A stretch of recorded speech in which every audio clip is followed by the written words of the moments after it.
Bismillahirrahmanirrahim. Makanya ketika dilihat tidak ridha, Allah tidak ridha, tanda Allah mau nilai kemuliaan pada dirinya, yang itu mesti dipertahankan sampai kembali kepada Allah Subhanahu wa taala. Tadi kita berhenti di Quran surah ke-17 ayat 70. Walaqad karramna bani Adam. Sungguh kami telah muliakan semua anak cucu Adam. Mulia. Dan ketika disebut mulia itu melekat pada seluruh anggota tubuh kita. Makanya saking mulianya jasad ini, tidak boleh anggota tubuh kita digunakan untuk hal-hal yang tidak mulia. Misal, saya sering tanyakan pada teman-teman, apa fungsi mata? Kebanyakan orang mengatakan untuk melihat. Beda. Mata kita ini mata mulia. Karena itu ketika keluar tuntunan tentang melihat, itu penglihatan dilekatkan dengan kemuliaan. Kalau cuma melihat, hewan pun melihat. Dan tidak layak membandingkan mata hewan dengan mata kita. Karena mata hewan tidak mulia sekalipun melihat, maka itu dia tidak dihisab. Tidak dihisab, tapi mata kita dihisab. Saking mulianya. Quran surah 17 ayat 36. Inna sam'a wal basara wal fu'ada kullu ulaika kana anhu mas'ula. Sungguh pendengaran manusia, penglihatannya, bahkan apa yang ia fikirkan, itu akan dihisab dan ditanya oleh Allah Subhanahu wa taala. Makanya ketika mata Anda akan digunakan untuk melihat, kata Allah, saya tidak ridha kalau digunakan pada yang tidak baik. Turun Quran surah ke-24, surah cahaya. Mata orang-orang yang bercahaya akan berbeda dengan mata biasa. Ayat 30 untuk laki-laki, wa kullil mu'minina yaghuddu min absarihim. Katakan pada pria-pria beriman, kalau matanya ingin dipakai melihat, lihat yang baik-baik, yang mulia-mulia. Yang tidak mulia, palingkan. Yang tidak layak untuk dilihat, palingkan. Maaf, gambar-gambar kotor, pornografi, porno aksi, itu tidak mulia. Makanya ketika dilihat, tidak ridha. Allah tidak ridha, tanda Allah tidak ridha, hati kita pun merasa gelisah dan bersalah di dalamnya. Kalau tidak percaya silahkan, Anda mencoba melihat gambar-gambar yang tidak seronok, hati Anda akan menolak. Karena jiwa Anda mulia. Maka hati Anda mengatakan, palingkan, itu tidak layak. Palingkan. Bahkan lisan Anda pun dibimbing untuk beristighfar. Astagfirullah, palingkan. Itu nggak bagus.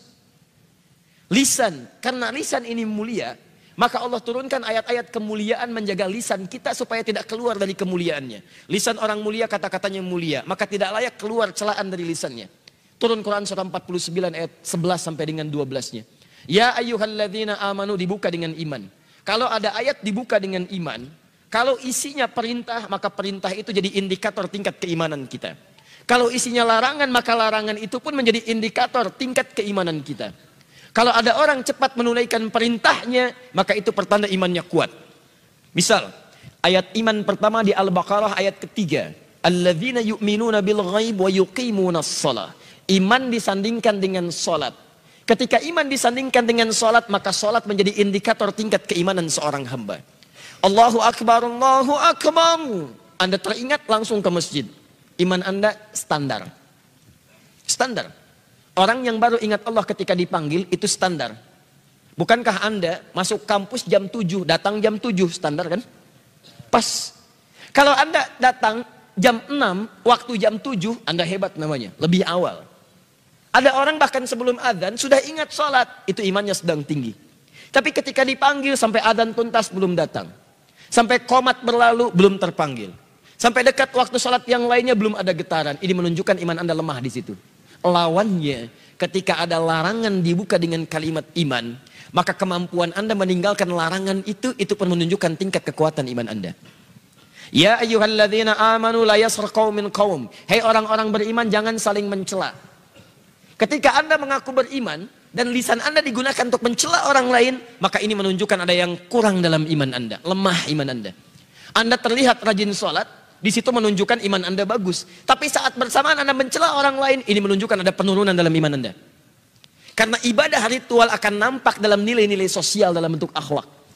Makanya Nabi memperingatkan, orang yang melakukan ibadah ritual, tapi kemudian melakukan dosa sosial, maka ibadah ritual pahalanya dipindahkan kepada hamba yang didosai itu. Anda keluar dari masjid, kemudian melecehkan orang lain dengan kata-kata Anda.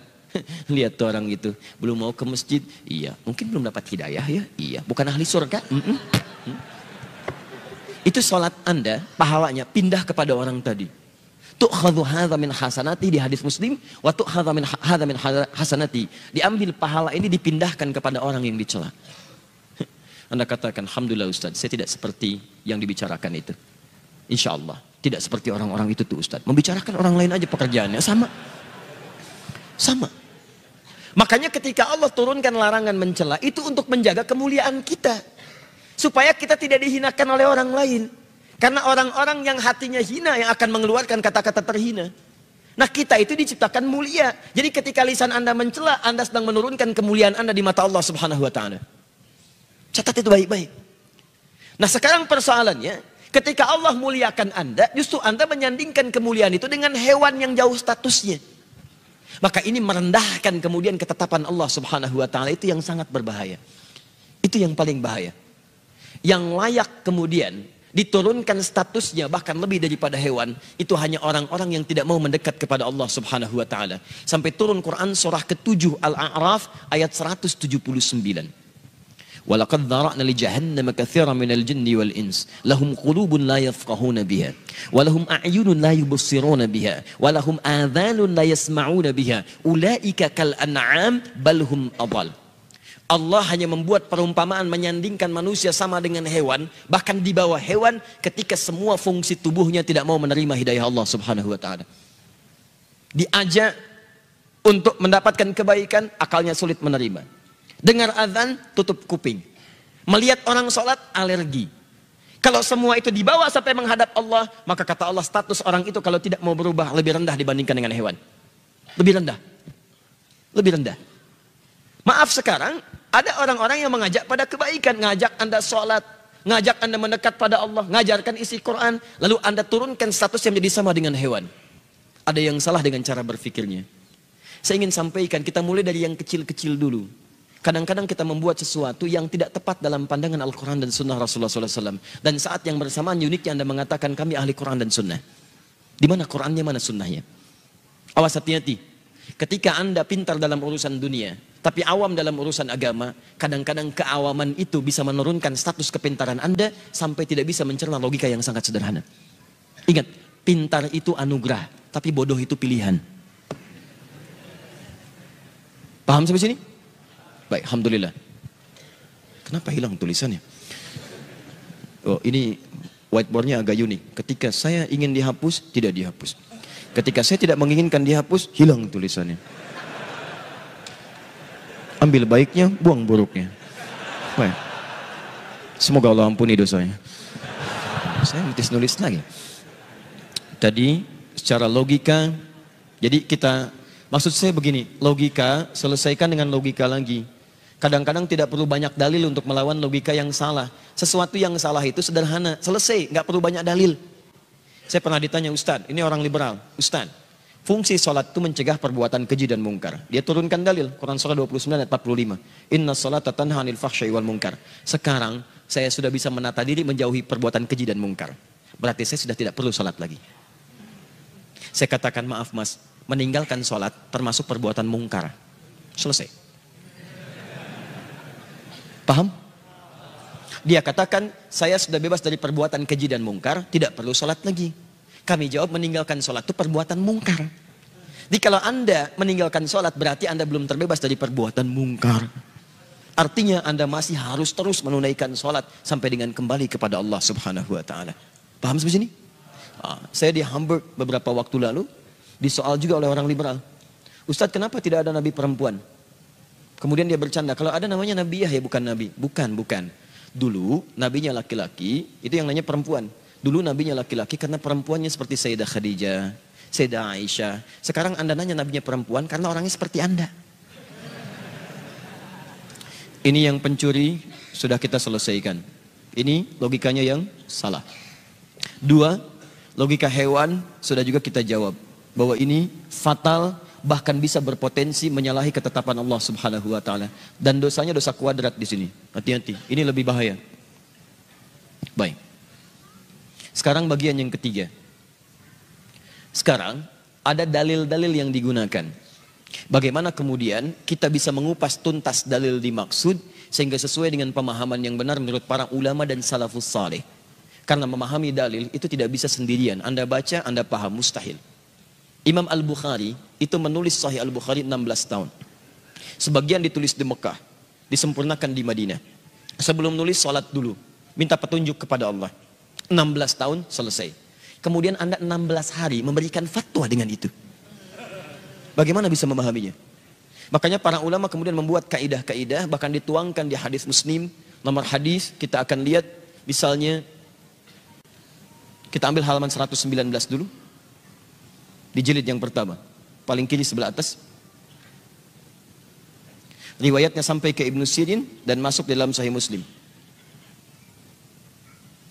Babnya Babul Isnad Minad Din. Babul Isnad Minad Din.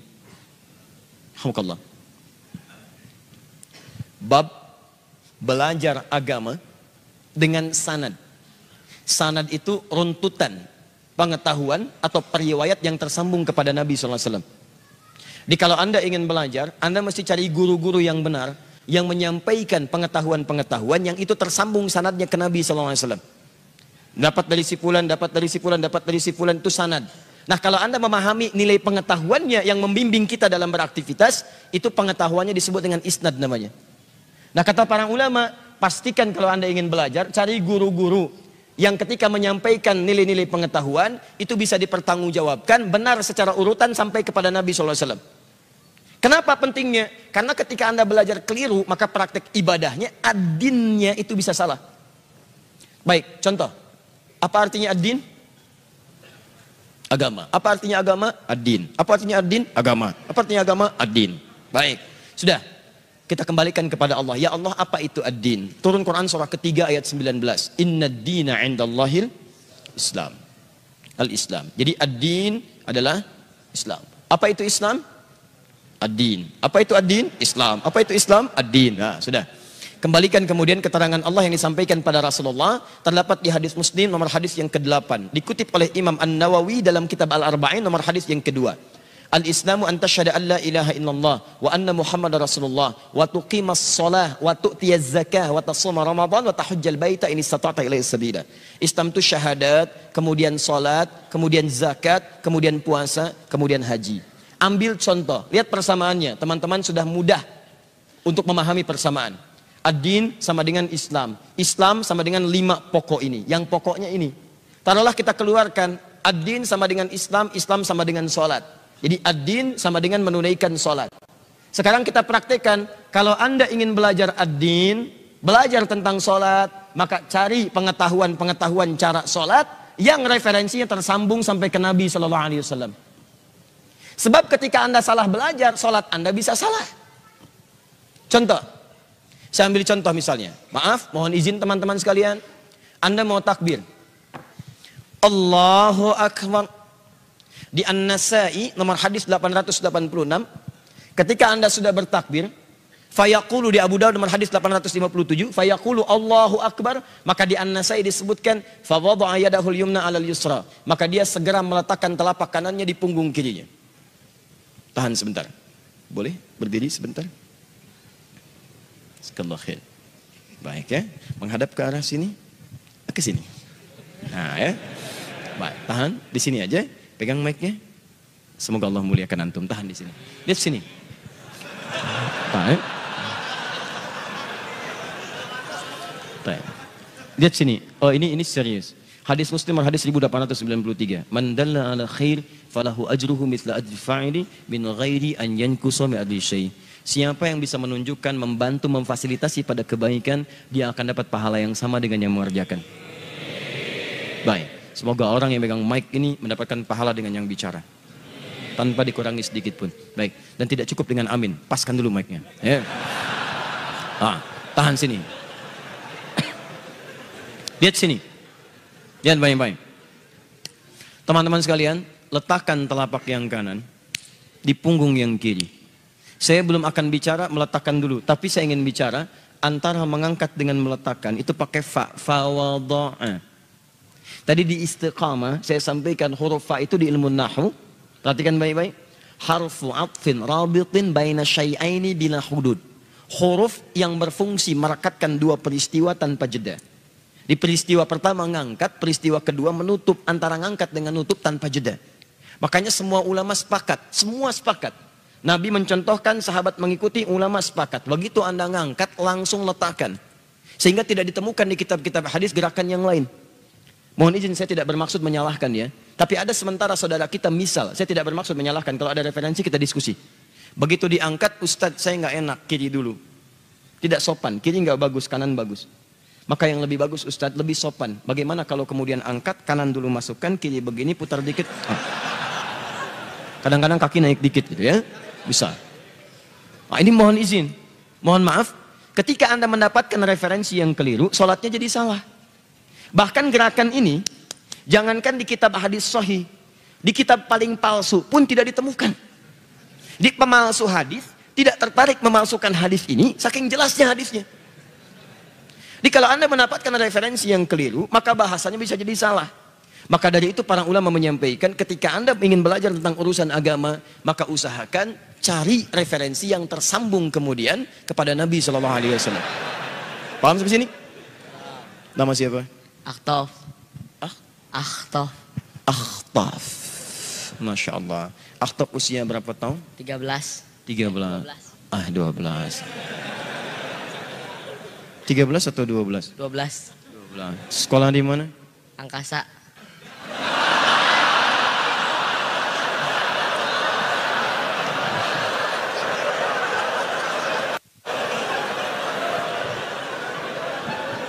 Baik. Sebentar. Sekolah di mana? SD Angkasa. SD Angkasa, Masya Allah. Dekat dengan Merkurius ya. Ya. Alhamdulillah. Sudah lulus? Belum. Mau lulus? Baik. Kapan lu setahun lagi? Baik. SD Angkasa jauh dari sini? Jauh. Oh, Alhamdulillah. Kalau SMP mau kemana? Pesantren. Oh, Masya Allah. Baik. Mau pesantren di mana? Jogja. Jogja. Di mana? Di Sleman. Di Sleman.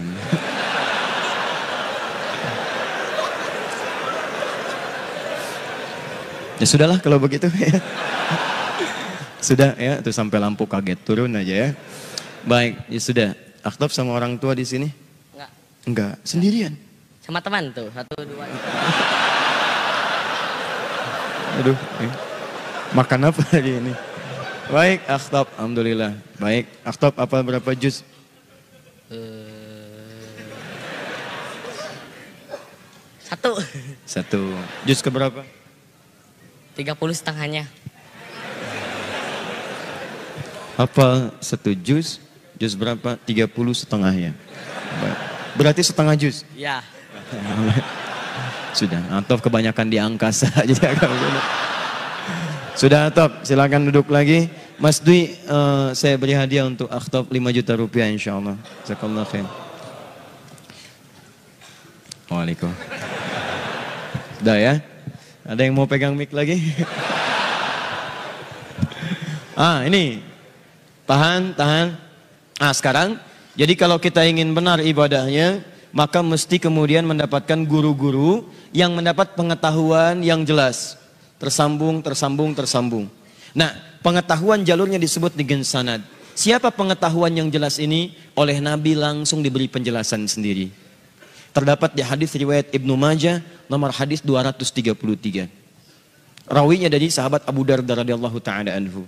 Perhatikan kalimat nabinya, fokus baik-baik. Wa innal ulama warathatul anbiya. Al ulama warathatul anbiya. Pewaris para nabi.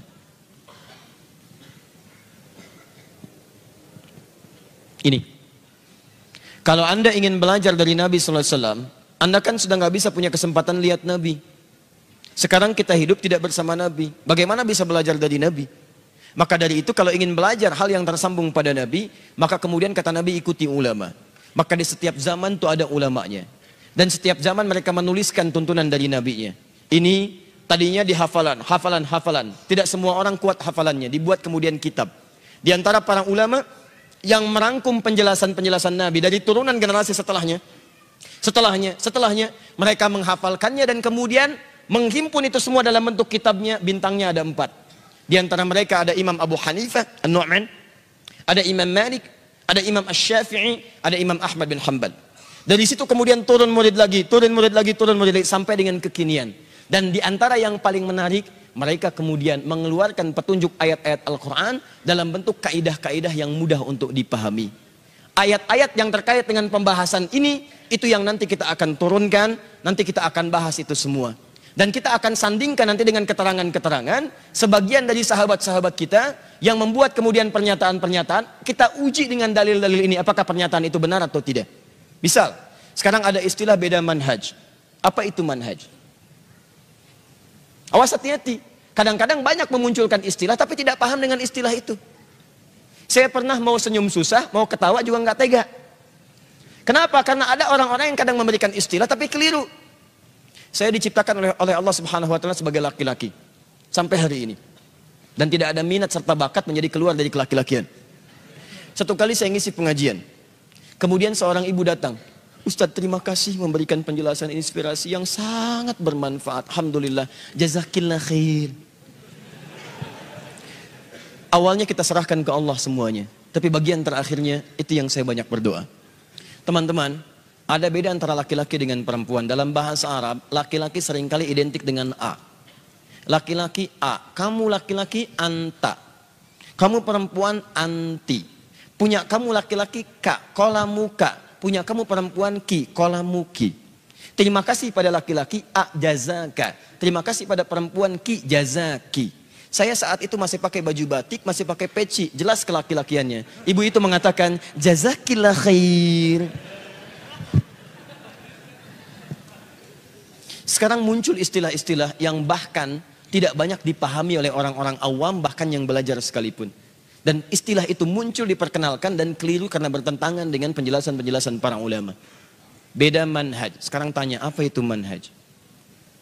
Tesis saya yang kedua tentang manhaj. Manhaj Ibnu Aqil fi syarah Alfiyat Ibni Malik. Manhaj. Beda antara manhaj dalam nilai akidah.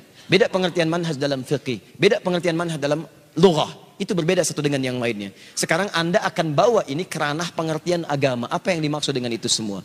Saya akan turunkan ayat-ayatnya, kita turunkan kemudian kalimat-kalimatnya, setelah itu kita akan sandingkan dengan pemahaman kekinian. Dan pemahaman itu yang kita kupas. Kalau baik, silahkan ambil manfaatnya. Kalau tidak, kita sepakati tinggalkan. Tapi kita sepakat bahwa kajian kita tidak bermaksud untuk mencela atau bahkan menghindarkan keburukan-keburukan dari orang lain. Paham sampai sini? Wah, jadi kalau setelah kajian ini banyak update status mencela orang, saya tidak pernah mengajarkan itu semua. Kita hanya mendudukan satu persoalan sesuai dengan kedudukannya. Kalau itu bermanfaat, silahkan gali manfaatnya. Kalau itu tidak baik, kita tinggalkan bersama-sama. Tanpa harus kemudian menjadikan kita berselisih satu dengan yang lainnya. Anda boleh berbeda dengan orang lain, tapi tidak harus menghalangi Anda untuk minum teh bersama-sama. Paham? Tidak. Baik ya? Gak apa-apa ya, insyaAllah. Sepanjang saya lebih cepat, saya menghapus. Jazakallah khair.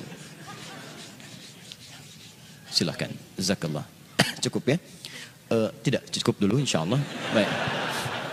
Tapi saya sampaikan dari sekarang supaya tidak kecewa. Menghapus beda hukumnya dengan megang mic ya.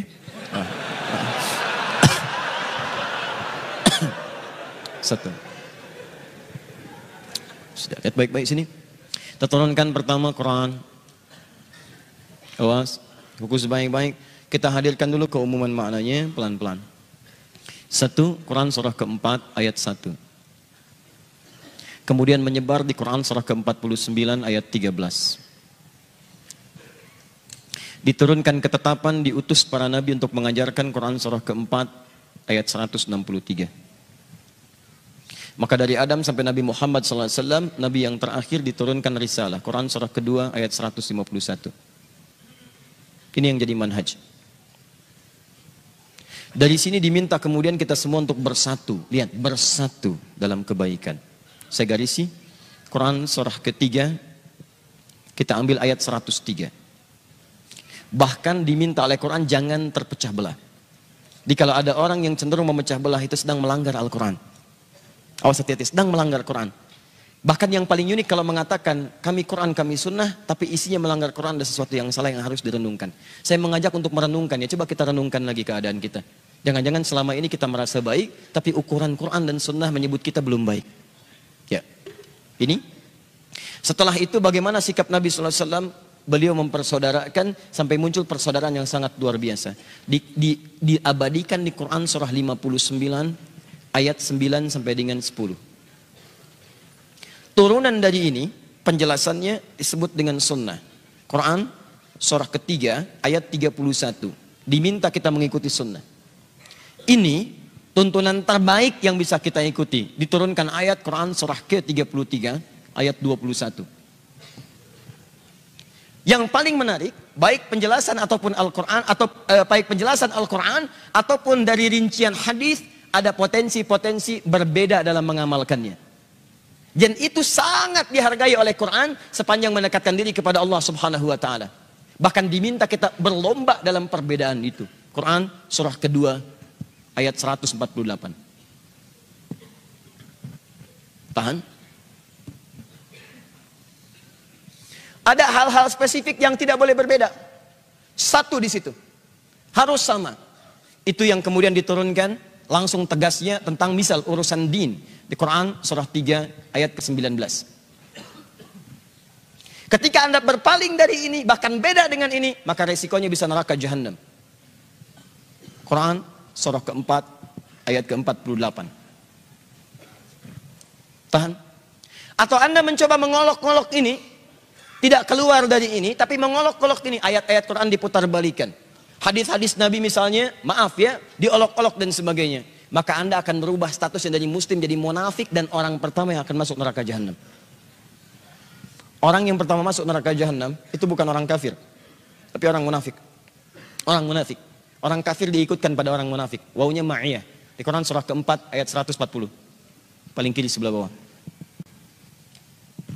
Qad nazzala 'alaikum fil kitabi an idza sami'tum ayatillahi yukfaru biha wa yustahza'u biha fala taq'udu ma'hum hatta yakhudhu fi haditsin ghairi innakum idzan mithluhum.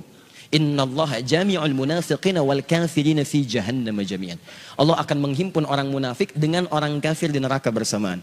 Yang disebutkan munafik dulu. Kalau orang kafir masuk neraka saat di akhirat wajar karena tidak ada iman. Tapi kalau orang munafik di dunia merasa beriman, tapi imannya digunakan untuk menyerang saudaranya. Itu yang paling bahaya. Maka diberi pelajaran, diseret duluan ke neraka jahanam. Kalau tidak percaya coba aja. Dah. Kemudian saya tunjukkan contoh-contoh hadis dan nanti kaidah ulamanya. Contoh hadis ini saya kosongkan dulu supaya mudah memberikan contohnya. Nanti kaidah ulamanya kita turunkan menjadi satu kajian. Kajian ini disebut dengan fikih ikhtilaf namanya. Fiqhul ikhtilaf. Ini yang bisa menjembatani semua persoalan-persoalan perbedaan bisa dijembatani sehingga bisa saling mengerti satu dengan yang lainnya. Ada hal yang kita sepakati, di situ kita semua mesti satu. Kalau beda, itu yang kita berikan solusi. Tapi indahnya Quran, sekalipun beda, ada cara untuk memberikan solusi terbaiknya. Saya tidak pernah temukan dalam Al-Quran, kalau beda dengan dia, marahi dia. Itu nggak ada. Nggak ada. Bahkan termasuk dengan non-muslim, indah dalam Islam itu. Indah. Anda bahkan dilarang untuk memperkenalkan Islam kepada orang lain dengan cara paksaan. Dilarang. Turun Quran surah kedua ayat 256. La ikraha fid din. Gak boleh paksa orang untuk bisa kemudian mengenal atau bahkan masuk ke dalam ad-din Islam. Baik cara halus atau kasar. Setelah pengajian ini Anda datang ke daerah pengungsian misalnya, sedang tertimpa bencana, tiba-tiba Anda bawa Indomie, bawa Supermi. Anda paksakan ke situ, orang sedang kelaparan, Pak, Indomie Pak. Maaf, masuk Islam dulu kami kasih Indomie. Tapi kan Indomie Pak kami butuhkan. Tidak, ini Indominya Indomie Islam.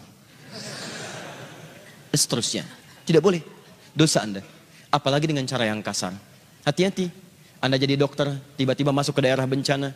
Terus Anda berikan obat. Obatnya naikin dosisnya sampai ada ketergantungan. Begitu dia minta bagian dari obat yang Anda katakan, masuk Islam dulu baru saya berikan obat. Dosa Anda. Dosa. La ikraha fiddin. Kita tidak pernah mengenal cara-cara seperti itu. Apalagi Anda yang menggunakan bom, gunakan senjata, gunakan pedang dan sebagainya. Masuk Islam. Dosa. Tidak boleh. Tadi di Istiqomah saya sampaikan, di beberapa tempat, teman-teman sekalian, itu berbahaya. Berbahaya. Waktu bom di Jalan Tamrin tuh saya di Lampung tuh. Itu langsung begitu meledak, terus ditanya, Ustadz, apakah bom di Jalan Tamrin itu termasuk jihad fisabilillah?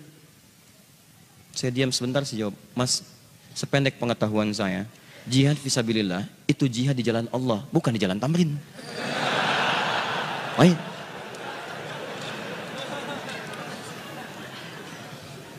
Ini selesai, nanti bagian sininya, tahan sebentar. Turun Quran surah ke-16 ayat 125. Ya. Tidak. Tahan sebentar ya. Tahan. Sabar. Baik. Orang sabar itu dekat dengan Allah. Innallaha ma'as sabirin. Antum ingin dekat dengan Allah? Baik, sabar. Dan orang sabar, sabar di Quran selalu disandingkan dengan masalah. Quran surah kedua ayat 155 sampai 156. Ya. Walanabluwannakum bisyai. Kami akan uji setiap manusia dengan persoalan kehidupan. Minal khauf, kadang gelisah. Wal ju', kadang lapar. Wa naqsi minal amwal, harta berkurang. Wal anfus, kadang-kadang ada yang sakit sampai ada yang meninggal. Wa thamarat, kadang-kadang hasil kerja keras dirampas oleh orang lain. Wa basyiris sabirin, berikan kabar gembira pada orang sabar. Jadi sabar berbanding lurus dengan masalah. Ketika Anda minta sabar, itu biasanya orang diuji dengan masalah. Baik. Masih mau sabar? Alhamdulillah. Dan ketika Anda bersabar saat ada masalah, Anda dipuji oleh Allah Subhanahu wa taala. Paham?